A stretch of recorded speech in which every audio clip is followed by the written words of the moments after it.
There was, many years ago, a gentleman who had a charming lady for his wife.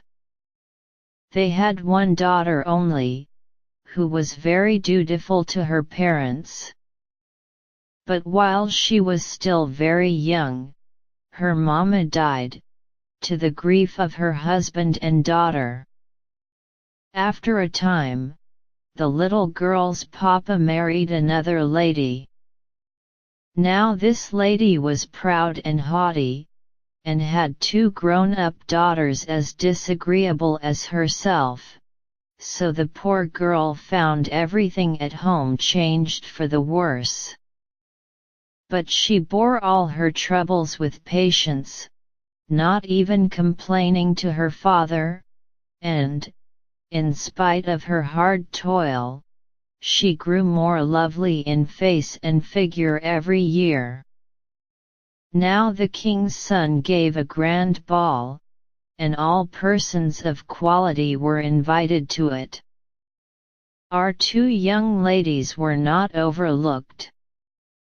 Nothing was now talked of but the rich dresses they were to wear.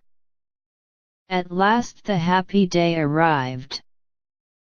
The two proud sisters set off in high spirits. Cinderella followed them with her eyes until the coach was out of sight. She then began to cry bitterly. While she was sobbing, her godmother, who was a fairy, appeared before her. "Cinderella with her godmother Cinderella," said the fairy, "I am your godmother, and for the sake of your dear mamma I am come to cheer you up. So dry your tears. You shall go to the grand ball tonight, but you must do just as I bid you.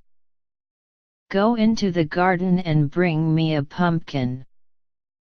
Cinderella brought the finest that was there. Her godmother scooped it out very quickly, and then struck it with her wand, upon which it was changed into a beautiful coach. Afterwards, the old lady peeped into the mouse trap, where she found 6 mice. She tapped them lightly with her wand, and each mouse became a fine horse.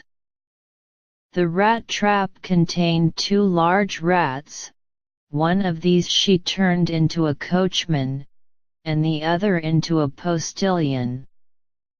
The foot old lady then told Cinderella to go into the garden and seek for half a dozen lizards. These she changed into 6 footmen, dressed in the gayest livery.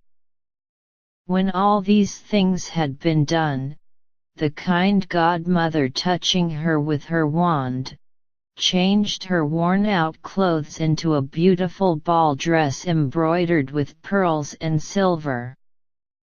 She then gave her a pair of glass slippers, that is, they were woven of the most delicate spun glass, fine as the web of a spider.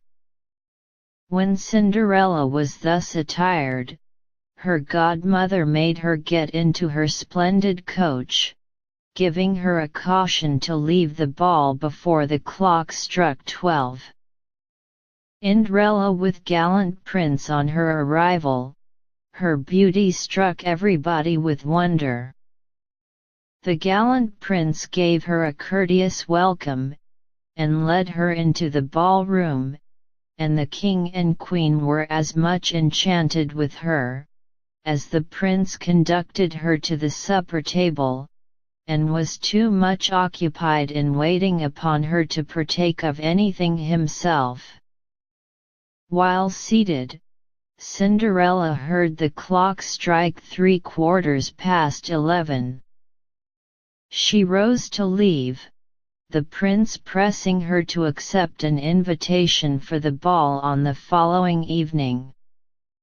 On reaching home, her godmother praised her for being so punctual, and agreed to let her go to the next night's ball.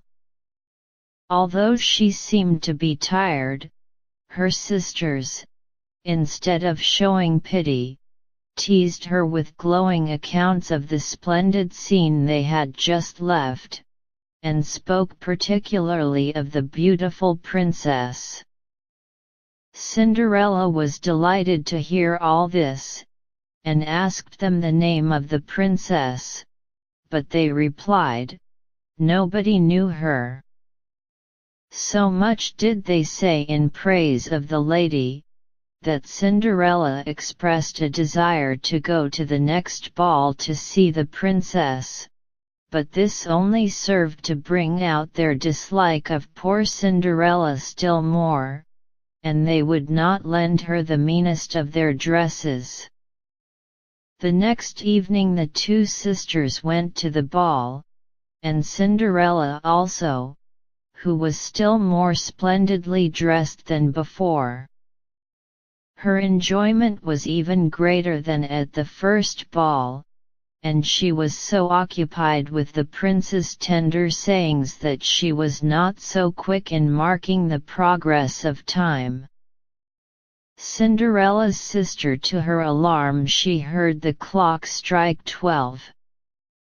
She fled from the ballroom, but in a moment the coach changed again to a pumpkin, the horses to mice, the coachman and postilion to rats, the footman to lizards, and Cinderella's beautiful dress to her old shabby clothes. In her haste she dropped one of her glass slippers, and reached home, out of breath, with none of her godmother's fairy gifts but one glass slipper. When her sisters arrived after the ball, they spoke in terms of rapture of the unknown princess, and told Cinderella about the little glass slipper she had dropped, and how the prince picked it up. It was evident to all the court that the prince was determined, if possible, to find out the owner of the slipper, and a few days afterwards a royal herald proclaimed that the king's son would marry her whose foot the glass slipper should be found exactly to fit. Cinderella wearing slipper. This proclamation caused a great sensation. Ladies of all ranks were permitted to make a trial of the slipper, but it was of no use. Cinderella now said, "Let me try, perhaps it may fit me." It slipped on in a moment. Great was the vexation of the two sisters at this, but what was their astonishment when Cinderella took the fellow slipper out of her pocket. At that moment the godmother appeared, and touched Cinderella's clothes with her wand. Her sisters then saw that she was the beautiful lady they had met at the ball, and, throwing themselves at her feet, craved her forgiveness.